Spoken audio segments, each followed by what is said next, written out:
from hauntedflower.com and hauntedflowerreviews.com, and I've got some more Blu-ray DVD reviews for you today. First, we've got Journey to the Mysterious Island, a Blu-ray DVD Ultraviolet Digital Copy Combo Pack.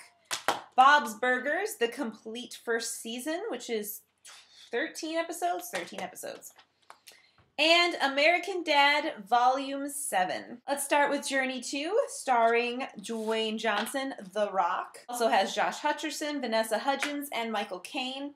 Has the Blu-ray, the DVD, and the Ultraviolet digital copy. I have to say, I really like this. Who needs another disc? You can just go online and download it. It goes to your account, and then you can just watch it whenever you're online. No big deal. The movie itself, pretty on par with Ridiculous. I have reviewed it before. And it just has a lot of crazy stuff like giant lizards and flowers and bees and small things like elephants. And it's this island that ends up being Atlantis. And how they get there is silly. Being there is silly. Michael Caine as an explorer, I think he's phoning it in. But Dwayne "The Rock" Johnson does do a pep-popping dance and sings quite nicely with his little ukulele. And Josh Hutcherson is kind of there. So is Vanessa Hudgens. Great for kids, great for family, great for people with low expectations and just need to be entertained. Special features, they have something called Are You Strong Enough to Survive the Mysterious Island interactive map. Really, it's just a more interesting way to watch all of the features. They put up a little picture of the map, and it goes from point to point on the map, and you'll get to learn things like how they made the flowers, all the details that went into the molding and the painting and putting them together, the design, how they made the mushrooms glow in the dark, look normal in daytime, and then glow at night. Just a bunch of different design elements, and how they designed the boat. I'm just going to call it a boat, because if you haven't seen the movie, then I would ruin it for you. There's also a gag reel of ridiculousness. My favorite moment in the gag reel is Josh Hutcherson saying to The Rock, "I'm never going to love you!" For deleted scenes, they just have a lot more exposition, like the mom having an argument with her son saying, "Well, you know why I didn't let you go on that exposition with your grandpa, blah, blah, blah." Just adding in details, adding in things that you can probably breeze right through and won't give you a ton more character insight than you could have guessed just by watching the film. So that's Journey 2. Next we have Bob's Burgers, the complete first season. I did see one episode of this before, the pilot, and I wasn't terribly impressed.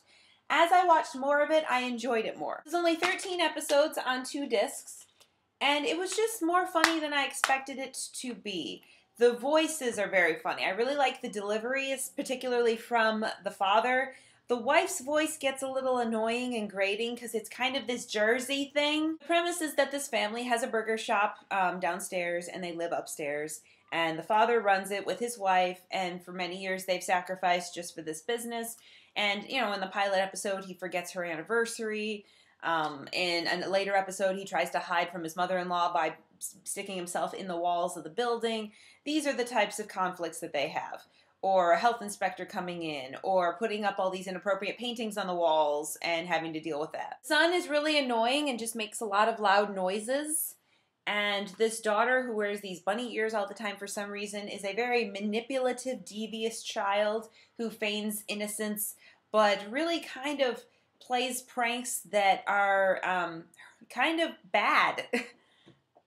Like, could hurt her family's business bad. Like, she doesn't seem to realize that she is a dependent and just messes with people all the time by, like, writing horrible things on the chalkboard when health inspector comes to visit. And this is the more ambiguous child. It is a girl who is voiced by a guy and kind of a nerd, really outcast, antisocial, awkward, claims to be autistic but isn't. Her idea of fun seems to be joining conflict management groups. It's very strange. Mostly what I enjoyed about the show is some one-liners and delivery, and just there's some very funny moments thrown in. And for your extras, you get audio commentary on all the episodes. On some, you actually get commentary from the voice actors and creators. And others you get the writers, and sometimes you'll have 2 separate commentaries for one episode, like with the Art Crawl episode. There's a music video called Lifting Up the Skirt of the Night. There are also audio outtakes for 2 episodes, Bed and Breakfast and Sexy Dance Fighting. The feature that I found most interesting was Bob's Burgers' original demo with an introduction by creator of the series, Lauren Bouchard. And that was kind of cool because you got to see their original animation, which was even more weird looking. That was one of the things that turned me off about the series in the first place, is I thought the animation was weird, but it was weirder and it got a little bit more closer to this. Originally, the family they were a bunch of cannibals, like some sort of Sweeney Todd thing.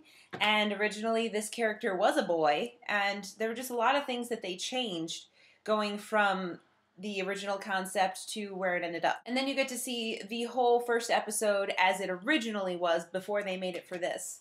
And it was kind of cool. And there's also a feature, Louise and the Chalkboard. Louise is this young girl with the bunny ears, and she has some sort of weird relationship with the chalkboard. It's a weird feature. Last, we have Volume 7 of American Dad. It has 19 episodes on 3 discs and plenty of extra features. Many of the episodes have commentary. They all have deleted scenes. A special feature called I Love Patrick Stewart, which is really fun, and everybody just talks about how much they love Patrick Stewart, how great it is to have him as a member of the cast, how they just love working with him. They're excited when their character gets a moment with him on the show. There's also American Dad at Comic-Con 2010. In the Comic-Con special, they hint at the possibility of making an American Dad movie. They talk about the number of voices and session time pay, like for anyone who actually wants to just go into this for a living. Do you get money per voice, etc.? They established Seth MacFarlane's relationship with the show, saying that he, designed the characters, but pretty much after that point handed it off to other people and just comes in for the voice work,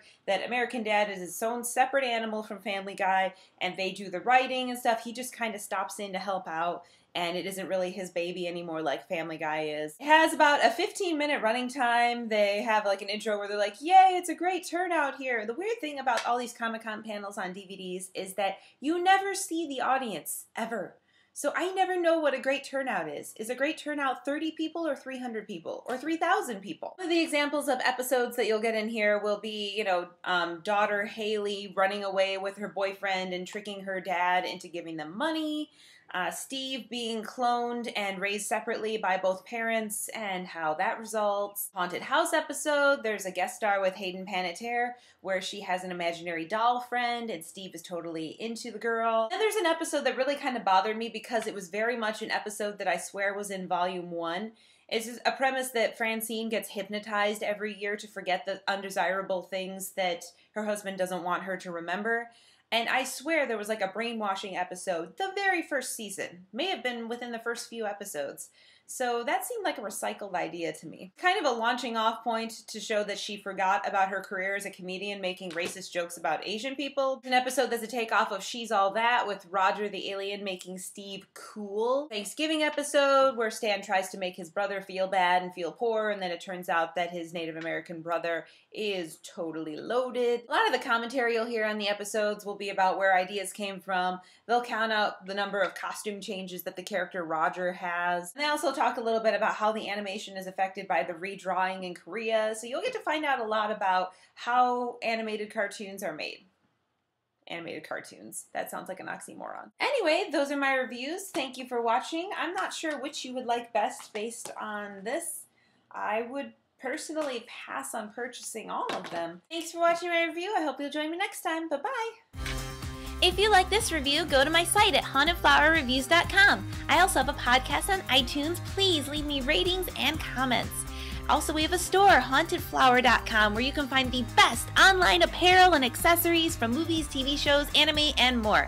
You can find us on Facebook at facebook.com/hauntedflower, and that's where we have all of our contests too, so you can win free stuff. Go to indiemojo.com if you live in Indianapolis, and you can find out how to go to free movies.